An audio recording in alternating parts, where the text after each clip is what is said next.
Bismillahirrahmanirrahim. Assalamualaikum warahmatullahi wabarakatuh. Hi guys, how are you today? In this meeting today, we are going to learn about procedure text. Hari ini kita akan membahas tentang procedure text, terkhusus di materi kelas.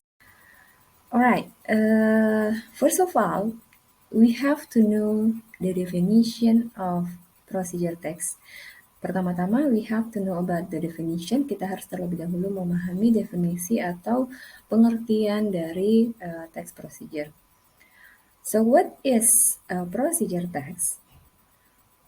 Procedure text is text that instruct how to do a particular activity, for example, recipes, rules for games, science experiments, or road safety rules. Jadi definisi dari procedure text itu adalah teks yang menginstruksikan bagaimana melakukan sebuah kegiatan tertentu. Contohnya adalah resep, baik itu membuat makanan atau minuman, kemudian aturan dalam sebuah permainan, kemudian percobaan dalam ilmu sains, ya. Jadi itu adalah definisi dari procedure text. The next is we talk about generic structure of the text. Kita membahas tentang struktur dari sebuah procedure text. So there are three part or there are three kind of generic structure of the text. The first is goal.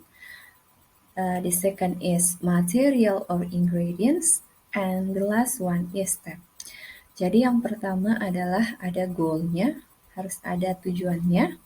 Kemudian the second one is material or ingredients, ada bahan atau alatnya. Dan yang terakhir adalah step, langkah-langkah membuat sesuatu. Kemudian selanjutnya we talk about purpose of the text. So, what is the purpose of the text of procedure text? Jadi apa sih sebenarnya tujuan dari teks procedure itu sendiri? Jadi di sini ada dua, there are two purpose of the text. The first is to explain or to tell the readers how to make or how to operate or how to do something through a sequence of action or steps. Jadi untuk menjelaskan atau memberitahukan kepada pembaca how to make, bagaimana membuat sesuatu, bagaimana mengoperasikan sesuatu, atau bagaimana melakukan sesuatu melalui sebuah sequence of action or step atau melalui sebuah langkah-langkah yang berurutan, ya. Kemudian the second purpose adalah tujuan yang kedua adalah to explain steps or instruction to make or how to operate or how to do something. Jadi menjelaskan langkah-langkah, menjelaskan instruksi membuat sesuatu atau mengoperasikan sesuatu or melakukan sesuatu. Oke. Selanjutnya kita membahas, we talk about language features of the text procedure. Jadi kita berbicara tentang ciri bahasa dari procedure text. The first is the use of temporal conjunction. Jadi penggunaan temporal conjunction, for example, contohnya adalah first, second, kemudian next, kita juga bisa menggunakan third, and so on. Selanjutnya adalah the use of command or imperative.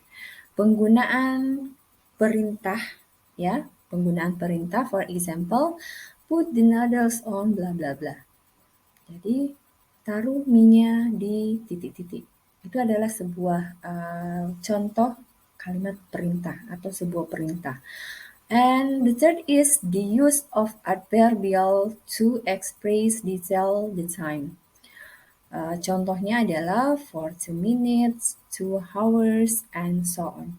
Jadi penggunaan kata keterangan waktu untuk menjelaskan detail waktunya itu sendiri. Contohnya misalnya kalau dalam bahasa Indonesia, for 2 minutes itu berarti selama 2 menit, 2 hours 2 jam, ya. Jadi seperti itu.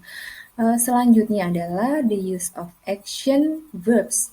Penggunaan kata kerja aksi. Contohnya make, kemudian take, kemudian boil, kemudian cook, dan lain sebagainya. Itu semua adalah contoh-contoh kata kerja aksi yang berkaitan yang dapat digunakan dalam procedure text, ya.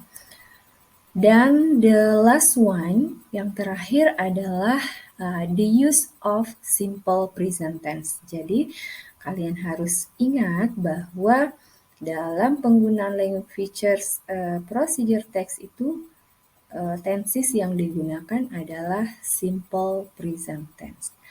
Okay, I think that's all for the explanation about procedure text. Mudah-mudahan penjelasan tentang procedure text kali ini bisa menambah ilmu yang dapat kalian pahami tentang procedure text. See you. Assalamualaikum warahmatullahi wabarakatuh.